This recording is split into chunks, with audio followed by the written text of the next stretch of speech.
Summertime means we are back at Sea Lab. I'm Pete Braley, and this is Classroom Chronicle. Summertime means Sea Lab. This building is Sea Lab. During the school year from September to June, the Taylor Elementary School uses this building as well. But now it's summertime, it's hot, and it's all about Sea Lab. Let's go inside, meet some of the teachers, some of the kids, and see what they're up to this year.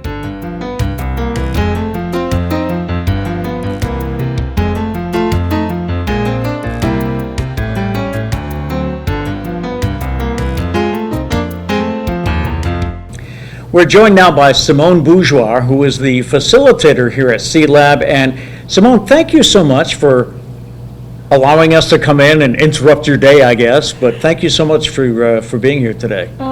No interruption, and it's my pleasure. And you have followed us so faithfully from our early beginnings to now as we progress in our educational experiences. So you should not be thanking me. I should be thanking you. Okay. Thank you. And I'm pleased to have you here with us today. Now, Sea Lab has been around since 1968, That is correct. right? And you came on, what, in year 2? And I was hired in 1969. Okay. Yes, it's been a lifetime. And back then, this was a much smaller program that took place, what, at Fort Rodman? Yes. Initially, we did instruction in disused or unused Army barracks on the peninsula where Fort Rodman is. And as we expanded, as we became more popular, we moved over to the vocational building, the Marine building, which I believe you are now housed in. And then we went on we wrote a grant to the Navy for the disused naval base. And we were there for many, many years. And under the leadership of Fred Kalis, this Sea Lab building was built in laboratory style. So What a beautiful building this is. it is. And we're going to go around to some classrooms today, Yes, right? we are. Okay, we're going to see some hands-on things. I did not have a chance to talk with you last summer, but what was that like? Was there a program last year because of the coronavirus? Yes, there was a program, but Okay. it wasn't an on-site program. The teachers were teaching from the building, but we were doing distance learning. Okay. And the school department was very generous. So we had 1 2-hour lesson every week for every grade level in every classroom. And it was very successful. Really? Yes, we had at least 96% attendance. Wow. And we had a lot of very positive reviews from it. The simple fact that we have always been, the philosophy has always been hands-on, auditory, visual, and then you see it, you learn about it, you make it. And that seems to have worked even with the distance learning. Wow, that's fantastic. And so much goes into the program here at Sea Lab. I mean, I was surprised to learn, I think 2 years ago when we were here, about your use of meteorology and also looking at earthquakes and things like that. You don't think of that when you think of the ocean, but how does meteorology factor in? Well, we teach marine and aquatic science as it relates to the planet Earth and space science. Physical science, which is something it's the water cycle. Biology or life sciences, and technology and engineering. So how does meteorology tie in? Being the fishing industry of the world, we do not want our ships going out in a hurricane. So we make sure that we know what type of weather we're going to have for very simple things like what clothes are we going to wear, or are we going to go to the beach today, or what's causing the fog. So all those things that we just take for granted, Right. such as rain and snow and why is it foggy, those meteorological occurrences are very much in tune with the ocean, because the evaporation process on planet Earth, initially the ocean is the greatest source of evaporation, which turns into clouds, and clouds can be friendly and sometimes not so friendly. So meteorology is essential to the study of ocean science, and it's essential to the study of aquatic sciences because it not only affects the marine and aquatic animals, it affects us, it affects human beings, Right. and it affects the weather and how we live. You mentioned that you have, 300 students this year? Yes, we do. That's fantastic. So you bounced back fine from Yes, COVID, yes. right? Prior to COVID, we had about 340 students. Okay.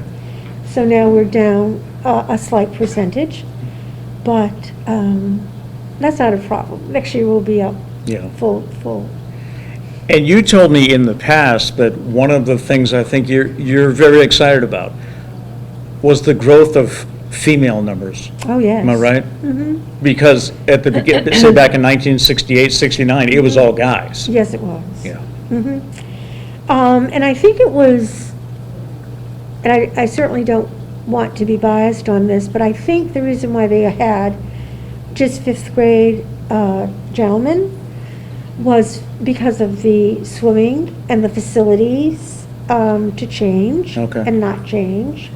Along with, at that particular point in time, I think males were regarded as having a more scientific attitude than females. Right. So it took a few years before females started to become part of the enrollment of students. Now, you mentioned swimming. Yes. What goes on? Because some things do happen down the street, right, at Oh, the beach? absolutely. All right, so what do the kids Absolutely. learn? So we have different levels of swimming for the first 2 years. The third year, we begin boating safety. Okay. And that year, we invite the environmental police in, and the children study about boating safety. And that was based on approximately 20 or 25 years ago, we had an horrendous accident in New Bedford Harbor Oh, right. in and about July 4th. Right. And after thinking about that, we realized that there was a need to not only teach about what lives in the ocean, but what is important about being safe. And so we were fortunate enough to engage the environmental police. They're very, very faithful to us, and they come with information. The children listen and learn. They take a little test at the end of the Sea Lab experience, and they get a boating license. So now they're ready to go sailing. Oh, wow. So that would be the next marine activity, sailing instruction. And then finally, we heighten the activity in the 9th grade by having crew. So Okay. our 9th graders do crew.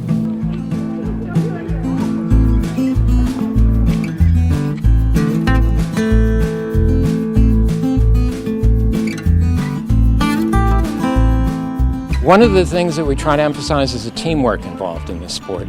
And it's really quite a challenge, but a lot of fun to have Sea Lab come down and in the course of only 5 lessons, learn to act like to row like a team. They've been doing very, very well, and we're particularly excited that there are a number of students who seem to be enjoying this and interested in going forward who come from local high schools. And there's nothing that we'd like to see more than the development of a local league down here. It's really the reason that New Bedford Rowing Center exists.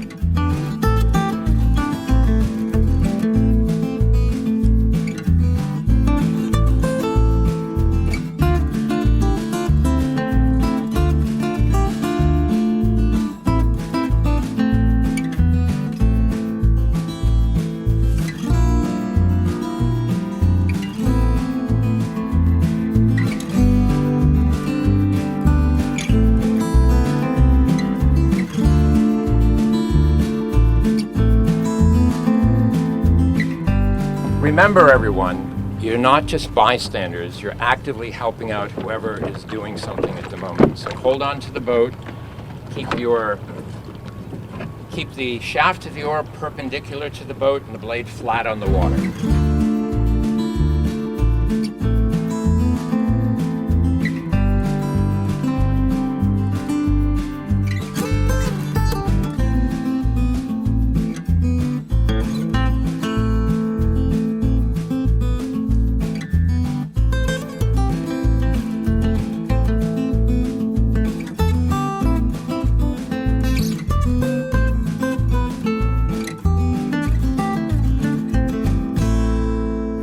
When someone speaks, you need to hear what they're saying. You need to respond in a way that they can hear you.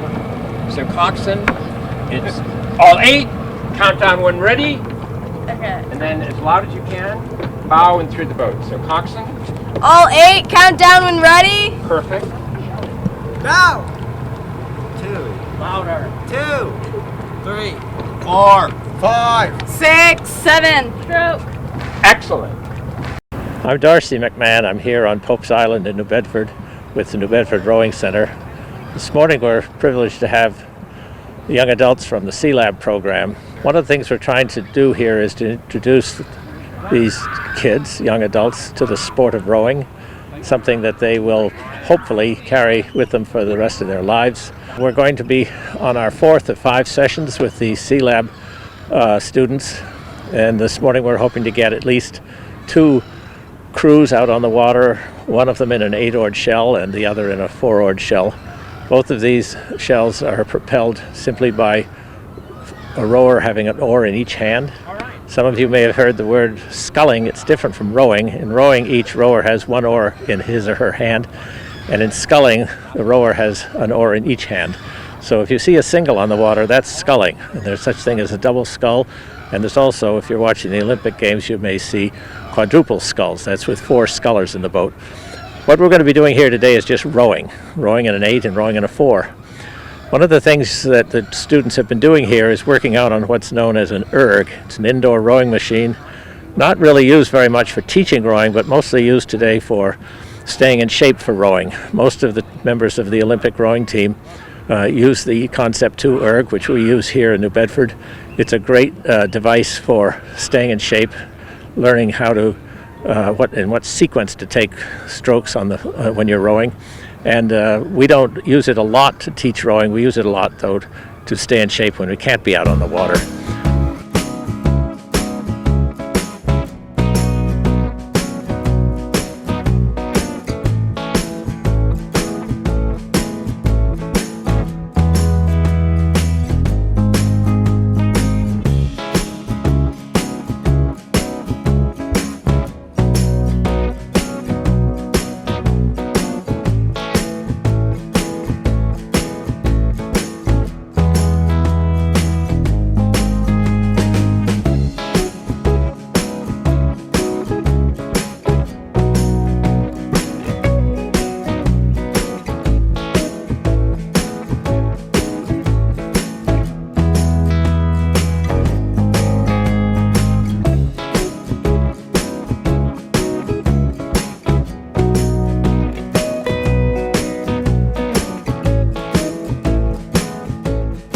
Today we made significant progress that we managed to launch the boats, the 57-foot long, 200-pound 8-oared shell, down a narrow dock into the water and all the way over to Crow Island and back.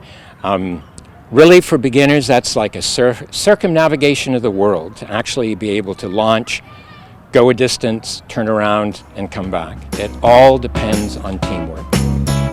How would you explain, describe Sea Lab to someone who just moved to New Bedford and you were trying to get them to, hey, this might be something for your child?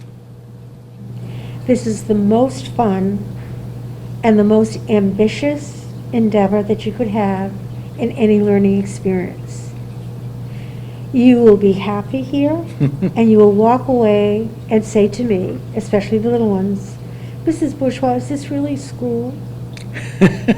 And then you will find at the end of the 7 levels we have that these students grow up at Sea Lab, and their academic and science content is approximately 2 years above grade level. Oh, wow.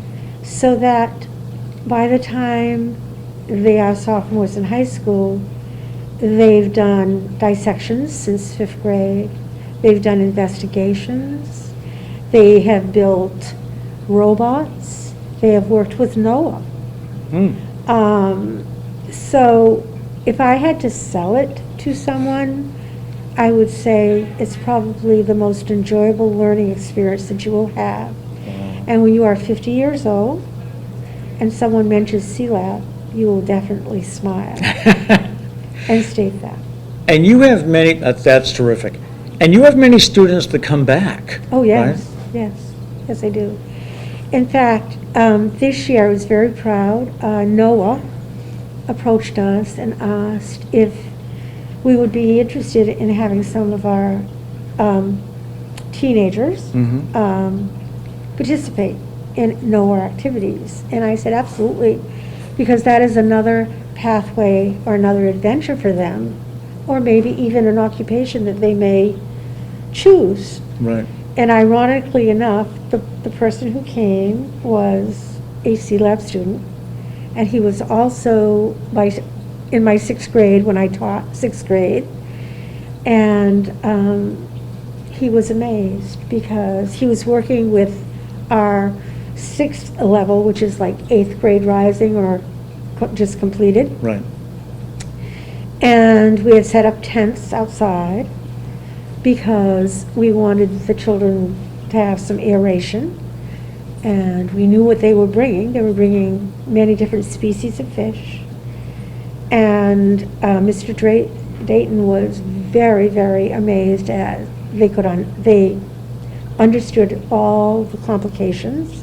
They were able to identify the external anatomy as well as the internal anatomy, and they were able to follow his instructions on how he wanted the fish dissected. Oh, wow. And then they had to identify stomach contents, and they had no problem doing that. And so as a revisit, his director sent a note or an email asking if they could return because they were so impressed with the knowledge Wow. of our students.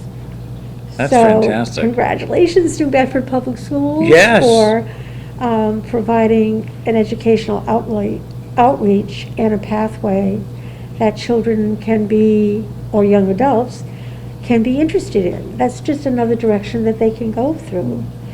We have many collaborates. We're very fortunate. We have Mass Maritime. We have Boston College Educational Seismology. And don't you have the U.S. Navy too? Yes, we do. Wow. They are incredible, and they are generous to us, and our children or our young adults have the ability not only to design and utilize robots that do underwater investigations, but they also build robots that are about half the size of this table, that are mechanical and can be manipulated through joysticks. Oh, wow. In fact, I think I have to add this just as a note. Sure. When Dr. Durkin was superintendent of schools, that was her first year of coming to our open house and commencement. And we asked her to please stand to acknowledge her. And the doors to our cafeteria or our cafetorium opened, and these two lovely young women came in with a robot, and the robot in its hands was a Sea Lab t-shirt, and the robot went up to Dr. Durkin and presented it to her, and she was amazed that this had been created by two young women. Oh, wow. That's fantastic. It was, and it just is a story that stays in my mind because she was smiling and laughing, and she was just amazed at the fact that this was created by her students. You know, and every superintendent that comes through here, that's his or her building, and his or her students is always amazed at what these children are capable of. Wow. Well, why don't we go for a walk and see We'd what they're love up to, go for a okay? walk. Okay. All right. That's wonderful.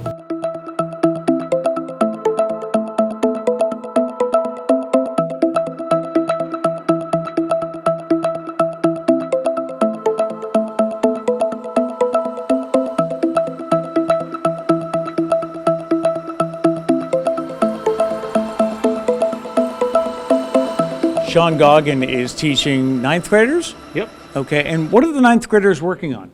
So they've got a robotics competition happening in a few weeks. Right now they've all got robotics kits.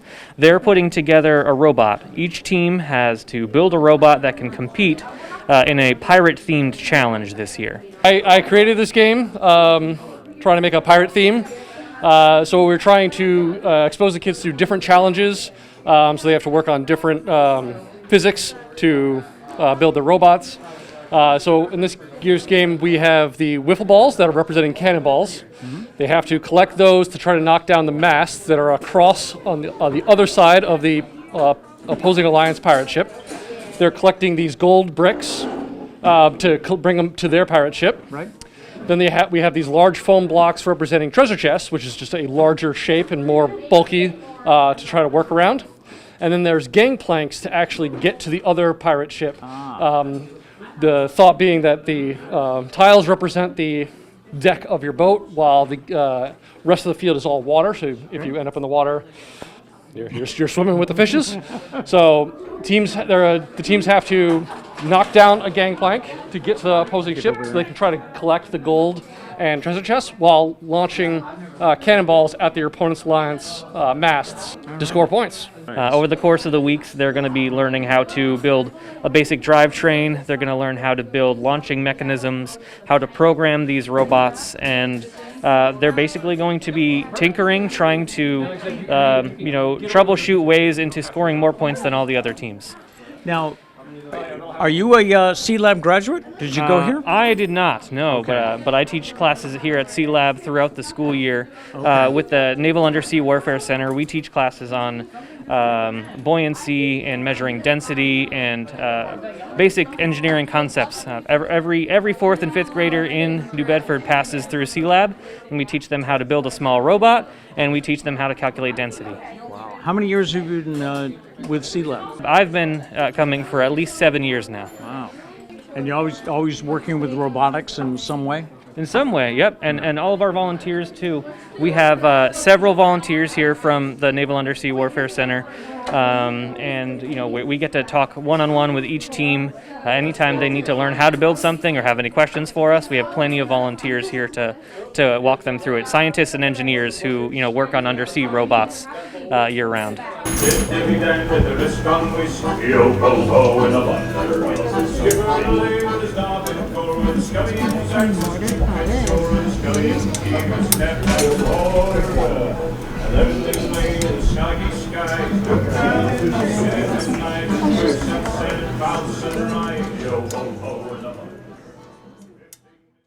We are here with Adam Desjardins, and Adam is teaching what? Is this ninth grade also? Yep, this is ninth grade. We're teaching about pirate history this year. Pirate history, okay. And who's your assistant here, your intern? So this is our intern, William Govin. He absolutely loves what he's doing, and he's a great help to us. He's basically my second in command. There you go. So what are the kids doing?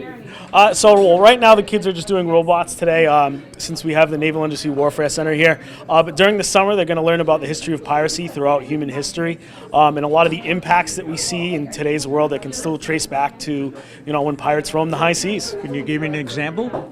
Absolutely. New England has a very rich history of piracy, but also just the fact too that in terms of piracy back then, the British were not actually too keen on running the colonies until pirates came around. And then once pirates came around, the British kind of had to step up their game and kind of run the colonies. And then they kind of became a little overbearing of the U.S. colonies, and then they had a revolution. So even then, just looking back, piracy can almost kind of trace its back almost as far as the American Revolution, and kind of, just little stepping stones that kind of, building blocks that lead to one thing after another thing after another thing. So besides working on robots, did you say they had to design their own flags? Yeah, so my ninth graders this year are creating their own pirate crew. So they all have to have certain jobs. They have to, figure out their ship name, what waters they're going to be hunting for merchants in. But they also have to design their own pirate flags. They have to create their own ship's code, which a lot of pirates, the whole pirate code thing, actually traced back to pirates would actually have their own rules aboard a ship. Most pirates are actually incredibly democratic. So all ships actually had to vote. One of those common myths is that, a pirate captain was absolutely in charge, and that actually wasn't the case. Most pirates were all elected positions. Nice. And what do you enjoy doing around here? I pretty much do whatever he tells me to. and I like doing it. So tell me a little bit about yourself and what you like to do in your spare time. So I was here, I was at Sea Lab here at in 2017, and I came back 2 years later and volunteered here, and then I would have volunteered here again if COVID didn't happen. Right. Yeah. But we're glad you're back this year. You having a blast? Yeah. All right.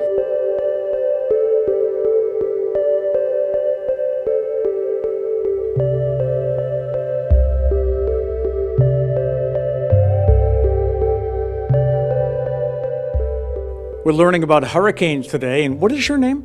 My name is Virginia Oldred. Okay, and Virginia, what I see you had a presentation to make about hurricanes on Earth versus Jupiter. Yes. How did that come out? It came out really good. It came out better than I expected because I wasn't here for a little bit of the project, so I had to do it a little bit last minute. Did you learn many new things about hurricanes? I learned a lot, especially that there's one of the ones that I really liked was that there's not only hurricanes on Earth, that there's a bunch on other planets in the solar system. Wow. I never knew that until today. How did you discover that? Just by pictures and by views of the planet? I knew that there was on Jupiter, but I didn't know that there's some on Saturn too that are actually stronger than Jupiter's. So I was discovering that while researching about Jupiter's and Earth's on Google. Now you say that a hurricane on Jupiter lasts 340 years? That's at least. We don't know if it could have lasted longer. That's when we first discovered it was there, but it could have been there longer than that. Wow. So I guess, can you say we're lucky here on Earth? We are lucky because if that happened, it would probably be a lot of damage to Earth, and it'd cost a lot of money to fix all that damage, and it would probably keep happening over and over and keep in sections that hit already. All right. So you did a fantastic job on this. How long did it take you to research this? It took me a few days because it was hard to find a little bit on Jupiter since there's not really much we can get to Jupiter because we're so far away from it. Right. So I got as much information as I can, and I made sure I checked the information twice to make sure it was true and stuff like that. All right. Well, thank you very much. You're welcome.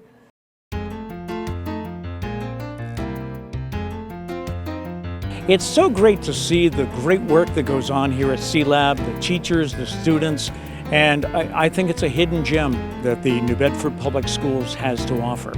So we thank Simone Bourgeois and all of the students and teachers. And until next time, I'm Pete Braley. This is Classroom Chronicle. Take care.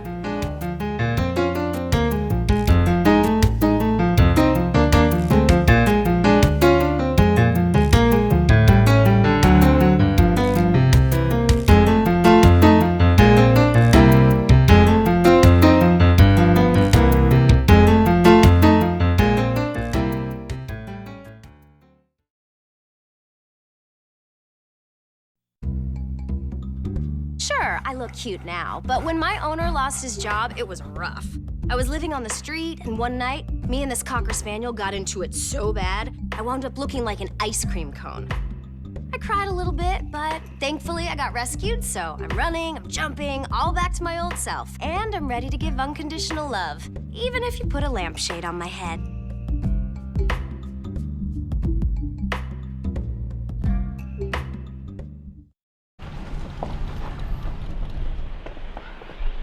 Got a quarter?